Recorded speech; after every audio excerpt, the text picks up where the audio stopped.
Assalamualaikum warahmatullahi wabarakatuh. Saya akan menjelaskan tentang ragam bahasa lisan dan ragam bahasa tulisan.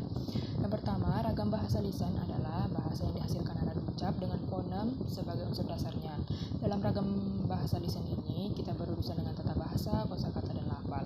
Untuk ciri-ciri bahasa lisan ini memerlukan dua orang atau lebih. Yang kedua, tergantung situasi dan kondisi. Yang ketiga, tidak harus memperhatikan unsur gramatikal. Yang keempat, berlangsung dengan sangat cepat. Yang kelima, sering dapat berlangsung tanpa alat bantu. Yang keenam, kesalahan dapat langsung dikoreksi. Dan yang terakhir, dapat dibantu dengan gerak tubuh dan mimik wajah serta intonasi.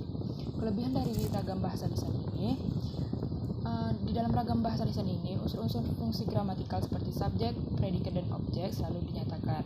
Unsur-unsur itu kadang-kadang dapat ditinggalkan.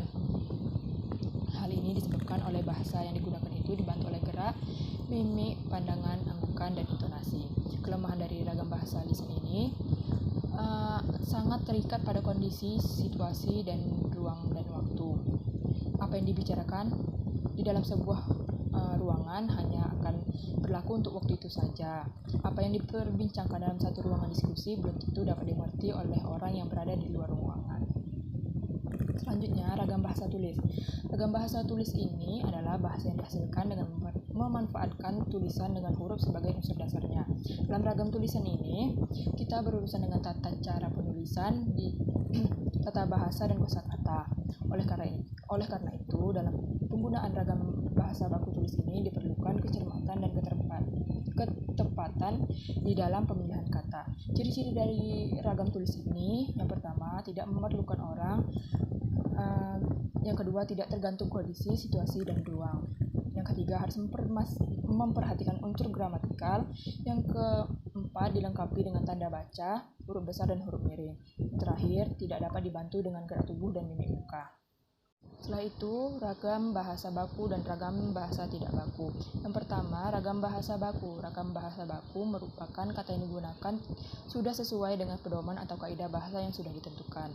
Kata baku dalam bahasa Indonesia juga memiliki ciri-ciri sebagai berikut. Yang pertama, baik secara lisan maupun tulisan, kata baku ini digunakan dalam situasi resmi, seperti surat menyurat dinas, perundang-undangan, karangan ilmiah, dan penelitian.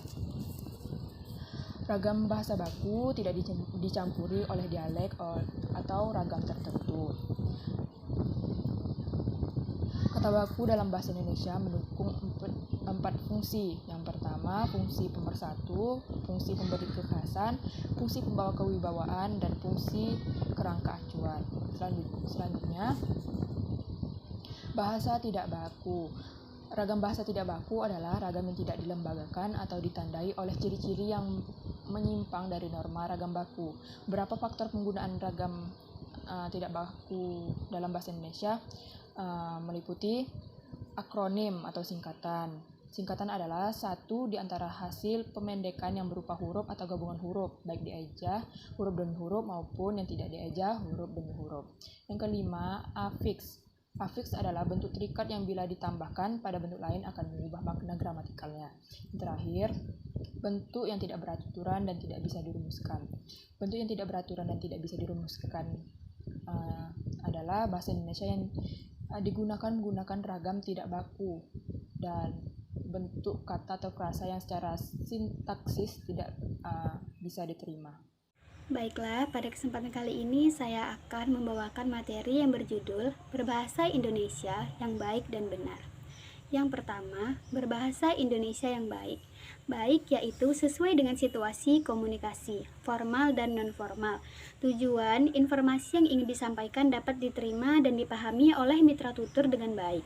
Berbahasa yang baik tidak selamanya sesuai dengan kaidah bahasa ataupun kebakuan bahasa. Selanjutnya, berbahasa Indonesia yang benar.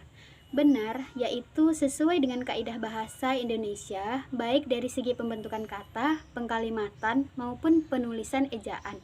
Berbahasa yang benar mengacu pada penggunaan bahasa pada situasi formal yang menuntut penggunaan bahasa Indonesia yang baku. Yang selanjutnya, bahasa lisan. Kebakuan lafal. Sampai hari ini belum ada kebakuan lafal dalam bahasa Indonesia.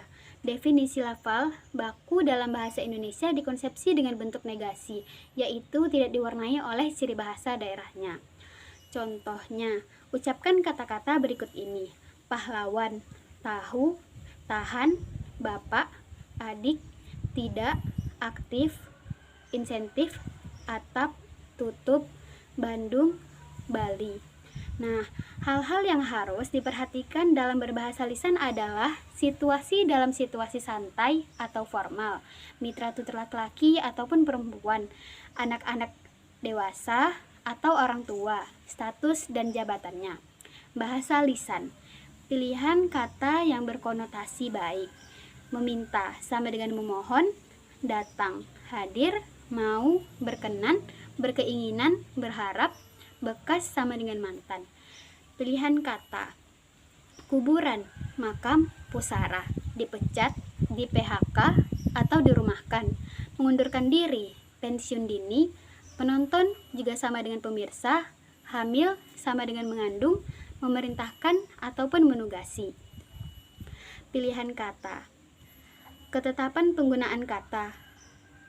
Yang pertama, melihat, menonton, membesuk, datang, berkunjung, mengikuti sama dengan mentaati, mematuhi, bentrok, bertubrukan ataupun bersamaan, acuh bisa juga peduli, perhatian, dan seterusnya.